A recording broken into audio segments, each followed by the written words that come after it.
Naturaleza muerta o bodegón. Representación pictórica de objetos inanimados relacionados con la alimentación, como frutas, flores, caza, utensilios, libros o instrumentos musicales, generalmente agrupados sobre una superficie plana. El bodegón, a través de la historia del arte, se ha representado en dibujos y pinturas de objetos relacionados con la comida desde la antigüedad. En el antiguo Egipto se creía que con la representación pictórica de estos objetos al interior de las cámaras funerarias podrían hacerse reales en la otra vida y estar disponibles para que los muertos los usaran. En las pinturas sobre jarras de la antigua Grecia se demuestra gran habilidad al representar objetos cotidianos. De forma similar, se han encontrado imágenes de objetos y alimentos en pinturas murales del Imperio Romano, pero con una perspectiva más realista. Tal es el caso de un bol de cristal con frutas. En la Edad Media, la representación pictórica de objetos de la vida cotidiana solía aparecer encubierto en cuadros de pintura religiosa o los retratos, ya sea con un significado religioso o simbólico. En el Renacimiento, Caravaggio fue uno de los primeros artistas que representó la naturaleza muerta. Su cesto con frutas es uno de los primeros ejemplos de un bodegón puro. Entre otros bodegones italianos, como el de Bernardo Strozzi, es una escena de cocina a la manera holandesa. Por un lado, un detallado retrato de una cocinera y por otro la representación de las aves de caza que está preparando, así como el pintor Giuseppe Arcimboldo, que destaca como uno de los más significativos y enigmáticos artistas renacentistas de la historia. El simbolismo de las flores había evolucionado desde principios de la época cristiana, proporcionando un significado a las flores más comunes. Para el tulipán, presunción y nobleza. Para el lirio, Virgen María, virginidad y pureza. El significado del girasol fue lealtad, amor divino y devoción. La violeta, modestia, reserva y humildad. La amapola, poder, sueño y muerte. En cuanto a los insectos, la mariposa representó la transformación y resurrección, mientras que la libélula simbolizó la fugacidad. El pintor barroco español Juan de Arellano realizó el bodegón con flores. Además, en el siglo XVI se desarrolló la pintura de vanidad o vanitas, en las que suntuosos arreglos de frutas y flores, libros, estatuillas, jarras, monedas, joyas, instrumentos musicales y científicos, insignias militares, cristal y plata fina, una vela consumiéndose, un reloj de arena, un cráneo, estaban acompañados por recuerdos simbólicos de la fugacidad de la vida. En el siglo XVIII, las connotaciones religiosas y alegóricas del bodegón se abandonaron y la aristocracia francesa contrató artistas para ejecutar pinturas de pródigos y extravagantes bodegones que honraban sus mesas. El bodegón impresionista se centró en la experimentación en toques de pincel, valores tonales y aplicación del color, como el cuadro de los girasoles de Vincent van Gogh en el siglo XIX, que destacó por el uso de tonos amarillos. En el siglo XX, los movimientos de vanguardia evolucionaron con rapidez.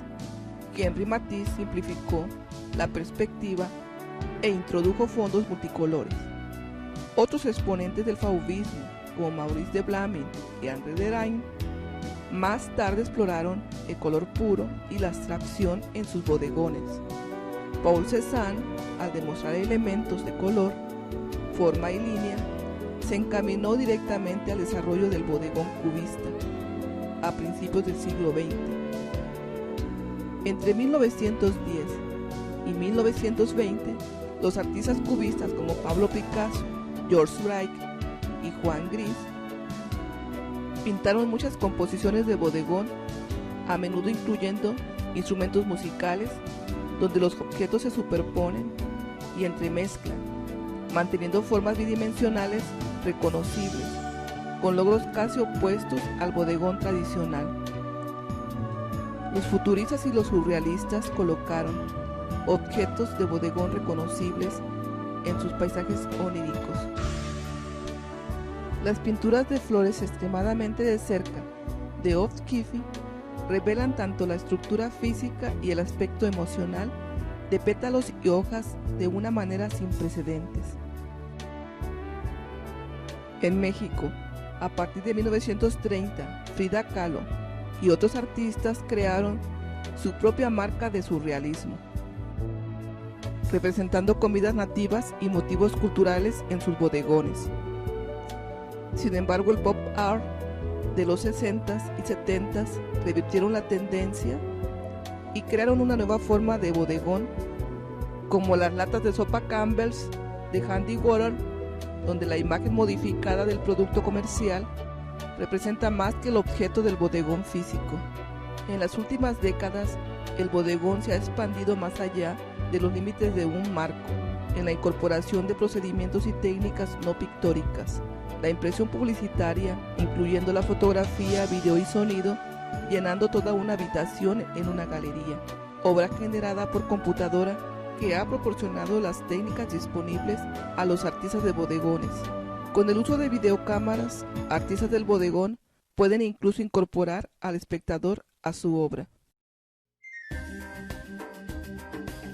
Existen muchas maneras de realizar un dibujo y puede ser por medio de copias de otros dibujos, de un modelo natural, de una abstracción o a partir de una fotografía. El primer paso a realizar es un encaje o esquema global, ubicando las formas generales en el formato o superficie. Para lograr una correcta composición es visualizar el fondo como una forma y un método para hacerlo es abstraer las formas reduciéndolas o encerrándolas en figuras geométricas, utilizando ejes que definan las diferentes direcciones de construcción. Una vez realizado el esquema inicial, el segundo paso es seguir y delimitar los contornos de la figura u objeto, que definirá la configuración de las líneas, la expresividad y la estética. No hay que esperar que todas las líneas sean perfectas. Hay que considerar que los errores se pueden cubrir con nuevas líneas o zonas sombreadas. Al final se podrán borrar todas las señales que no se desean ver. Toda forma representada solamente con las líneas de contorno se ve sin volumen, es decir, plana, pero si lo que pretendemos es crear sensación de volumen en el dibujo, tendremos que recurrir al empleo del claroscuro. Las luces y las sombras dotan de un mayor realismo a los dibujos cuando se aplican con sutileza una parte de los infinitos valores y matices de la escala de los grises, que va desde el blanco más puro al negro más intenso. El claroscuro ha sido un recurso muy utilizado desde la antigüedad para dar la apariencia de tercera dimensión a los dibujos bidimensionales. El lápiz 2B o 3B puede proporcionar tonos más oscuros si se presiona sobre la superficie del papel, logrando sensación de volumen en cada una de las partes que conforman el dibujo de la taza.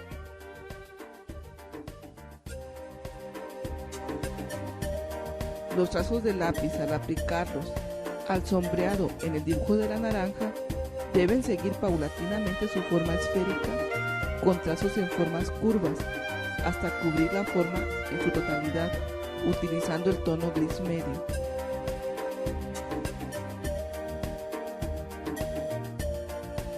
Posteriormente se utiliza un lápiz de mina más suave con el que se logran tonos negros más intensos, que son necesarios para obtener contrastes en los valores de tonos de luz y sombra, marcando los detalles que darán como resultado el volumen de la forma de la naranja.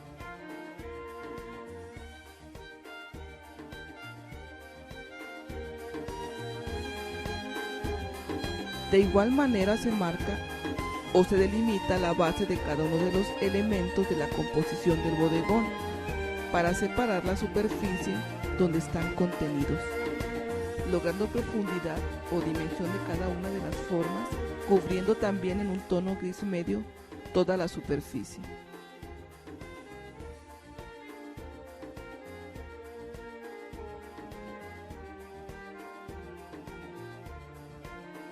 Es importante visualizar los detalles de tonalidades más oscuras en el dibujo para el logro de los efectos del volumen, aplicando una y otra vez las sombras, si así lo requiere el dibujo.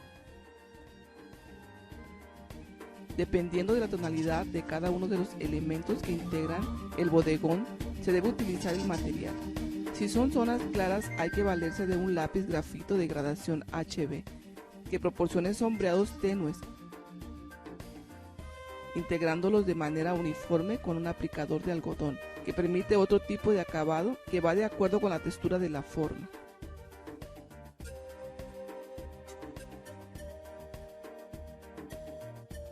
En la naranja que se encuentra atrás de la taza, se utiliza un lápiz con gradación 6B, aplicando los trazos en líneas rectas y curvas, sin soltar el lápiz durante el sombreado. No es necesario borrar las líneas del trazo cuando se realizó el boceto, ya que estas se perderán mediante la aplicación de las sombras oscuras, separando también los dos elementos dentro de la composición del bodegón en tonalidades casi igual, como es el caso del asa de la taza y la naranja.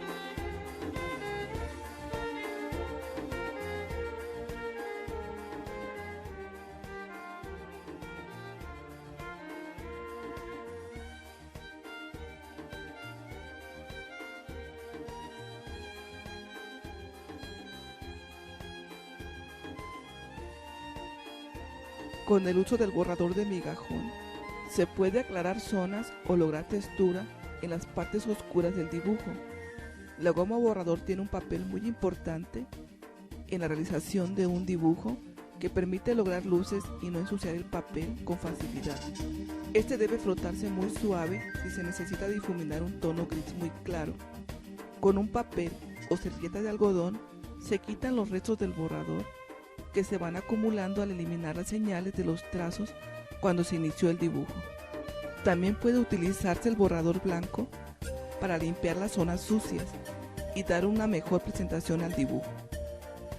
Para finalizar la práctica del dibujo del bodegón, solo queda visualizar en su totalidad el dibujo casi terminado, observando dónde se deben realizar los últimos trazos suaves o firmes para el logro de un mayor volumen.